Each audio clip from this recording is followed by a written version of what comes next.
বাবা মহাদেবের একজন ভক্ত বাবা মহাদেবকে বললেন, বাবা তুমি তো প্রতিদিনই এখানে দাঁড়িয়ে থাকো, আজ তোমার জায়গায় আমাকে দাঁড় করিয়ে রাখো আর তুমি ঘুরে এসো। বাবা মহাদেব তাকে বললেন, ঠিক আছে, দাঁড় করিয়ে রেখে যাচ্ছি, একটা শর্তে, তুই কিন্তু চুপ থাকবি, কোনো কথা বলতে পারবি না, যা কিছু হয়ে যাক। তখন সেই ভক্তটি বলল, ঠিক আছে বাবা, আমি কোনো কথা বলবো না। তখন মহাদেব তার মতন করে তৈরি করে সেই ভক্তটিকে সেই মন্দিরে দাঁড় করিয়ে রেখে গেল। তো দাঁড়িয়ে যখন থাকলো, বাবা মহাদেব তো চলে গেছে, সেই মুহূর্তে একজন বেশ ধনী ব্যক্তি মানে ভগবানের দর্শন করতে সেই মন্দিরে আসে। তার হাতে যে অর্থের পুঁটুলিটা ছিল সেখানে সে মানে ভুল করে ফেলে রেখে চলে যায়। কিন্তু যেহেতু মুখ চুপ রাখতে হবে, সেই জন্য সেই অনুচর আর কিছুই বলতে পারলো না। তার একটু বাদে একজন ভিখারি আসে এবং সেই পুঁটুলিটি পায় এবং নিয়ে গিয়ে তার সংসারে সে খরচা করে এবং তারা খাওয়া দাওয়া করে। তো এইটা দেখে অনুচরটার খুব ভালো লাগলো যে একজন গরিব মানে ভিখারি ব্যক্তি সেই অর্থে খাওয়া দাওয়া করতে পারলো।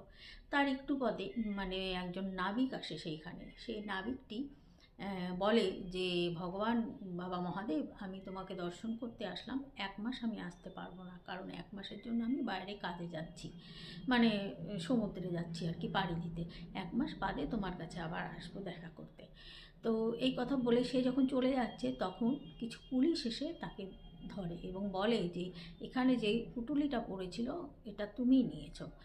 তখন এইদিকে তো নাবিক দেখে মানে সরি ওই কি বলে ভগবান শিবের যে অনুচরটি, তিনি দেখে তো আর চুপ করে থাকতে পারলেন না। তিনি বললেন, মানে মুখ খুলে ফেললেন, বললেন যে, না না, আপনারা ভুল করছেন, এই নাবিকটি সেই মানে অর্থের পুঁটুলিটি নেয়নি, ওটা নিয়ে গেছে একজন ভিখারি। তো যাই হোক, পুলিশগুলো গিয়ে তখন সেই ভিখারিটিকে ধরলো। তারপর সারাদিনের ঘটনাটি যখন বাবা মহাদেব মন্দিরে ফিরলেন, তখন তার এই অনুচর মহাদেবকে সম্পূর্ণ বললেন।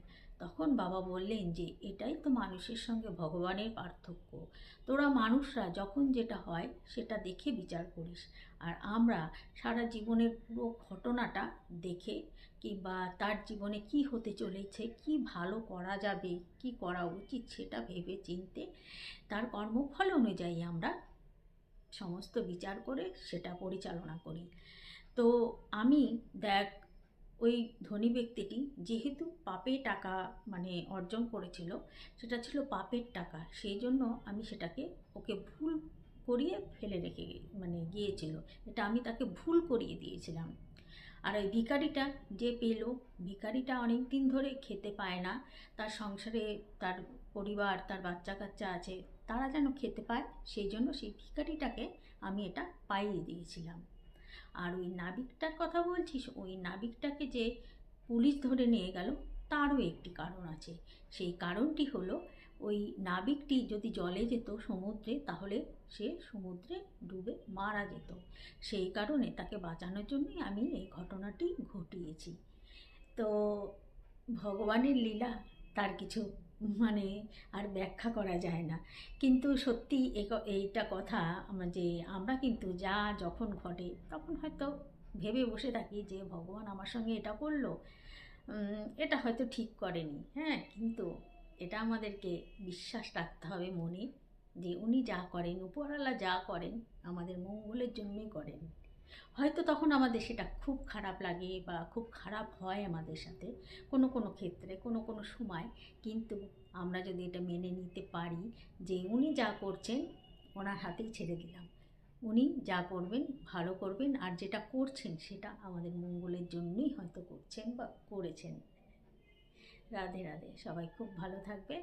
আর এই ধরনের নতুন নতুন গল্প যদি তোমরা পেতে চাও, তাহলে কিন্তু অবশ্যই আমাকে একটু ফলো করে দিও, আর পারলে সাবস্ক্রাইব করে দিও। এখন আসি বন্ধুরা।